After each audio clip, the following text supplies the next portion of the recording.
भाई साहब जरा सोचिए, संसद के अंदर बैठा एक सांसद देश की सबसे ऊंची अदालत और उस अदालत का सबसे बड़ा जज को लेकर कहता है कि अगर ऐसा ही चलता रहा तो देश में गृह युद्ध हो जाएगा। अब बताइए, ये बात कोई सड़क छाप आदमी नहीं कह रहा है, ये बोल रहे हैं निशिकांत दुबे, लोकसभा सांसद भारतीय जनता पार्टी से। और रुको, बात यही खत्म नहीं होती। ये जनाब अब ये भी कह रहे हैं कि देश के 10वें चीफ जस्टिस के पास कानून की डिग्री ही नहीं है। अब सवाल उठ रहा है, भाई आपको अचानक से कोर्ट और जजों में इतनी परेशानी क्यों होने लगी है? क्या इसलिए क्योंकि कोर्ट अब सरकार से सवाल पूछने लगा है? क्या इसलिए क्योंकि संसद के बाहर जो जनता है वो अब आंखें खोलने लगी है? या फिर इसलिए क्योंकि बीजेपी अब चाहती है कि बाकी सारी स्तंभ, न्यायपालिका, मीडिया, नौकरशाही सब उसके आगे झुक जाएं? और सबसे बड़ा सवाल, क्या हमारे देश का लोकतंत्र अब सिर्फ संसद के बहुमत वाले नेता की मुट्ठी में रह गया है? आज की कहानी में हम न सिर्फ निशिकांत दुबे की इन आपत्तिजनक टिप्पणियों की परतें खोलेंगे, बल्कि यह भी समझेंगे कि ये हमला सिर्फ एक चीफ जस्टिस पर नहीं है, ये हमला उस संविधान पर है जिसने आपको और मुझे बराबरी और न्याय का हक दिया है।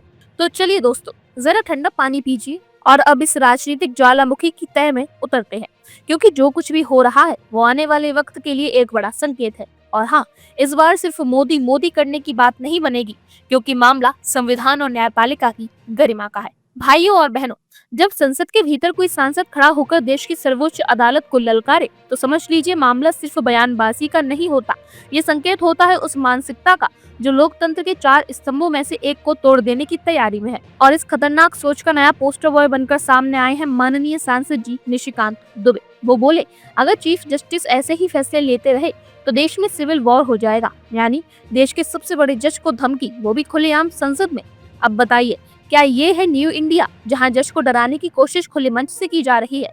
और फिर बात आई 10वें मुख्य न्यायाधीश कैलाश नाथ बांचू पर, जिनके बारे में निशिकांत दुबे ने संसद में कहा वो बिना किसी कानून की डिग्री के सीजीआई बने थे। अब बताइए, ये कौन सी राजनीति है? कौन है निशिकांत दुबे? चलो थोड़ा पीछे चलते हैं। कौन है निशिकांत दुबे? झारखंड के गोंडा से सांसद हैं, बीजेपी के पुराने वफादार माने जाते हैं। मोदी शाह कैंप में गहरी घुसपैठ है, लेकिन इनके भाषण से ज्यादा इनकी विवाद चर्चा में रहते हैं। एक समय था जब ये संसद में राहुल गांधी पर बेहद असभ्य टिप्पणी कर बैठे थे, फिर महुआ मोहित्रा के खिलाफ लोकसभा में शिकायत दर्ज करवाई और उस केस को इतना घसीटा कि खुद लोकसभा की गरिमा पर सवाल खड़े हो गए। दुबे के भाषणों में अक्सर असंवेदनशीलता झलकती है और ऐसा लगता है जैसे ही लोकतंत्र की जगह सत्ता क्रम की भाषा बोलते हैं। अदालत से क्यों चिढ़ है? अब असली बात समझिए, बीजेपी और कुछ सांसदों को कोर्ट से इतनी परेशानी क्यों है? दरअसल हाल ही में एक वक्फ बोर्ड एक्ट में बदलाव हुआ, उसको सुप्रीम कोर्ट में चुनौती दी गई और सुप्रीम कोर्ट ने उस पर गंभीर रुख दिखाया। अब बीजेपी को डर है कि कोर्ट कहीं सरकार के बनाए हर कानून की समीक्षा न करने लग जाए, क्योंकि एक वक्फ ही नहीं, यूएपीए, सीएए, किसानों से जुड़े कानून और ईवीएम जैसे मुद्दे कोर्ट में है। अब अगर सरकार सब पर सख्ती से सुनवाई करने लगा तो सरकार की मनमानी पर ब्रेक लग सकती है, और यही ब्रेक बीजेपी को मंजूर नहीं है। इसलिए अब धीरे धीरे कोर्ट को ही टारगेट करना शुरू कर दिया गया है। पहले किरण रिजिजू आए, फिर उपराष्ट्रपति जगदीप धनखड़ आए, दोनों ने न्यायपालिका के अधिकारों पर सवाल उठाए और अब निशिकांत दुबे मैदान में है, एकदम तलवार खींचकर। क्या सचमुच कोई सीजीआई बिना डिग्री के बना? अब आते हैं कैलाश नाथ बांचू पर। निशिकांत दुबे ने कहा वो सीजीआई बने बिना कानून की डिग्री के, लेकिन हकीकत क्या है? कैलाश नाथ बांचू 1967 में भारत के 10वें मुख्य न्यायाधीश बने। उनके पास कानून की डिग्री नहीं थी, लेकिन उस दौर में ये कोई अपवाद नहीं था। तब इंग्लिश सिस्टम के तहत बार में डायरेक्ट एंट्री होती थी। वो एक लंबे समय तक जज रहे, देश की मुख्य बेंचों में काम किया, तब जाकर सीजीआई बने। लेकिन उस मुद्दे को आज उठाकर दुबे ने क्या जताया? वो मानो कहना चाहते हो कि अगर कोई पिछला सीजीआई बिना डिग्री के बन जाता है तो आज की सीजीआई का भी सम्मान नहीं होना चाहिए। यह तुलना न सिर्फ बेतुकी है, बल्कि नियत पर सवाल उठाती है। 3 बयानों की एक समान आत्मा, निशिकांत दुबे, धनखड़ और रिजिजू, तीनों की भाषा अलग अलग है, लेकिन स्वर एक ही है। ये तीनों मानव संविधान की उस दीवार को धीरे धीरे कमजोर करना चाहते हैं जो न्यायपालिका की स्वतंत्रता की रक्षा करती है। ये हमला कोर्ट के किसी फैसले पर नहीं, बल्कि उसकी स्वतंत्र विचार पर है। ये इस बयान सिर्फ विवाद नहीं, एक नैरेटिव तैयार कर रहे हैं कि अगर कोर्ट सरकार के विरुद्ध बोले तो वो देशद्रोही है। वक्फ संशोधन विधेयक मुद्दा क्या है? तो चलिए पहले समझते हैं कि आखिर ये पूरा विवाद क्या है। सरकार ने संसद में एक नया बिल पेश किया, वक्फ संशोधन विधेयक 2024, और कहा गया कि इसका मकसद है वक्फ संपत्तियों के प्रबंधन में पारदर्शिता लाना, जवाबदेही तय करना और मुस्लिम समुदाय के वंचित तबके जैसे महिलाएं, बच्चे और गरीब को न्याय दिलाना। अब ये बात सुनकर तो किसी को ऐतराज नहीं होना चाहिए, लेकिन आज आप उस बिल को गहराई से पढ़ते हैं तो पता चलता है कि इसमें कई ऐसे प्रावधान हैं जो सीधे तौर पर धार्मिक अधिकारों, संपत्तियों के हक और यहाँ तक कि संविधान की मूल भावना के खिलाफ जाते हैं। और यही बात उठाई मुख्य न्यायाधीश संजीव खन्ना ने। उन्होंने कहा, इस बिल में कुछ ऐसे पॉइंट्स हैं जो संविधान के अनुच्छेद 25 और 26 यानी धार्मिक स्वतंत्रता और धार्मिक संस्थानों के प्रबंधन की आजादी के खिलाफ है।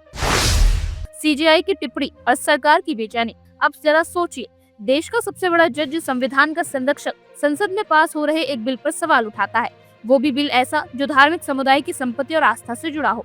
तो सरकार को क्या करना चाहिए था? बहस, चर्चा, सुधार। लेकिन यहाँ उल्टा हुआ। सरकार के मंत्री, नेता और यहाँ तक कि संवैधानिक पदों पर बैठे लोग चीफ जस्टिस पर ही सवाल उठाने लगे। पहले आए किरण रिजिजू, पूर्व कानून मंत्री और अब संसदीय कार्य मंत्री।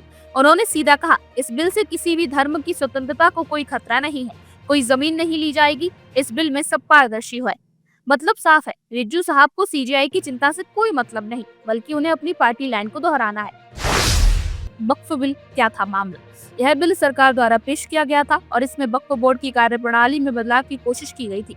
वक्फ बोर्ड वो संस्थाएं हैं जो मुस्लिम समुदाय द्वारा धार्मिक और सामाजिक कार्यों के लिए संचालित होती हैं। इस बिल में सरकार ने वक्फ बोर्ड के नियंत्रण को राज्य के नियंत्रण में लाने का प्रस्ताव रखा।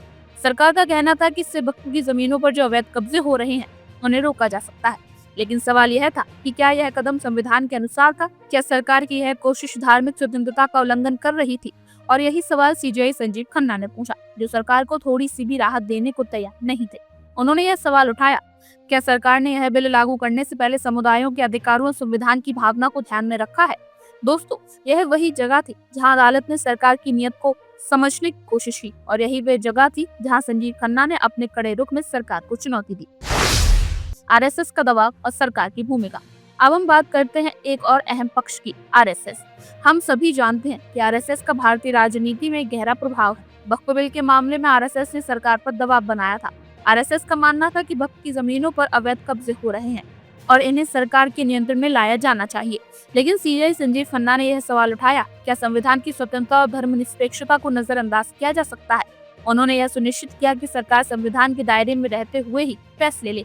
उनका यह कड़ा रुख बहुत महत्वपूर्ण था, क्योंकि ये सीधे सीधे यह संदेश दे रहा था कि न्यायपालिका सरकार से बहुत दूर रहती है जब तक वह संविधान की भावना का उल्लंघन ना करे। सीजेआई खन्ना का सक्रिय रुख, क्या भविष्य में बदलाव होगा? अब एक बड़ा सवाल उठता है, क्या अगर संजीव खन्ना ने अपनी सक्रियता नहीं दिखाई तो क्या सरकार अपने मनमाने तरीके से यह बिल लागू कर देगी? अगर सीजेआई संजीव खन्ना की बेंच यह सवाल नहीं उठाती तो शायद वक्फ बिल पर सरकार का फैसला और ज्यादा विवादास्पद हो जाता। उन्होंने ये साबित कर दिया कि न्यायपालिका संविधान की रक्षा करने के लिए पूरी तरह से प्रतिबद्ध है। लेकिन आने वाले समय में ये भी दिलचस्प हो सकता है, क्योंकि जैसे ही संजीव खन्ना का कार्यकाल समाप्त होता है, अगला सीजेआई कौन होगा? क्या वह सरकार के दबाव में आकर फैसले देगा या फिर वह भी खन्ना साहब की तरह कड़े रुख अपनाएंगे? यह सवाल इसलिए अहम है क्योंकि अगर अदालतों पर दबाव बढ़ता है तो लोकतंत्र की एक बुनियादी स्तंभ न्यायपालिका कमजोर हो जाती है। मीडिया का दृष्टिकोण और न्यायपालिका की निष्पक्षता। अब बात करते हैं एक और महत्वपूर्ण पहलू की, मीडिया। आप सभी जानते हैं कि मीडिया का बड़ा हाथ होता है किसी भी मुद्दे को जनता तक पहुंचाने में। लेकिन क्या मीडिया हमेशा न्यायपालिका की निष्पक्षता को लेकर सचेत रहती है? नहीं।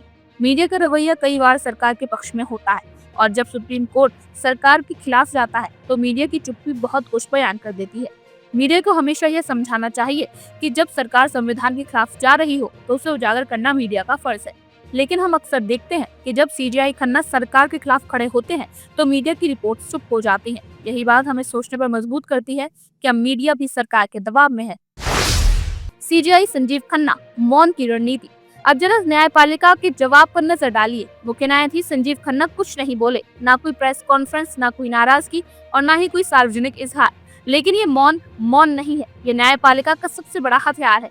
जब कोर्ट बोलता है तो वो शब्द नहीं, फैसले देता है। और अब पूरा देश देख रहा है, क्या ये मौन न्याय की आंधी में बदलेगा? बीजेपी की खामोशी, रणनीति या शर्म। निशिकांत दुबे के बयान के बाद बीजेपी ने डैमेज कंट्रोल का शॉर्टकट अपनाया और कहा ये उनकी व्यक्तिगत राय है। लेकिन देश जानता है कि एक सांसद का बयान यूं ही नहीं आता। ये लाइन पार्टी के मूड को दर्शाती है।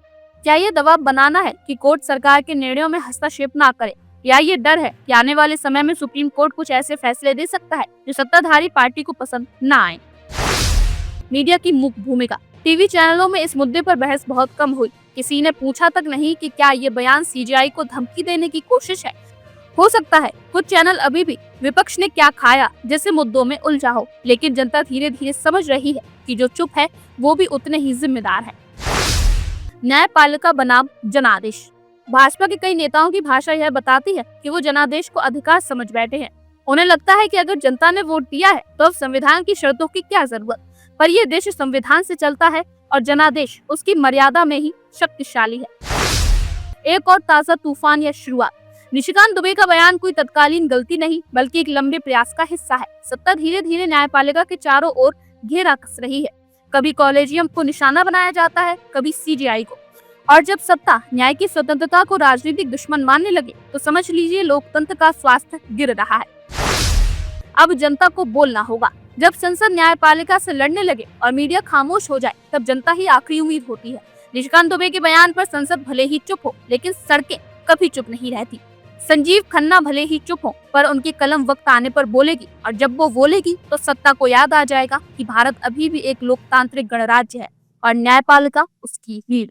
और आप हमसे जुड़े रहने के लिए सब्सक्राइब करें YouTube पर, फॉलो करें Twitter पर और लाइक करें Facebook पर। और ज्यादा जानकारी के लिए आपको टाइप करना होगा सिर्फ न्यूज़ नशा।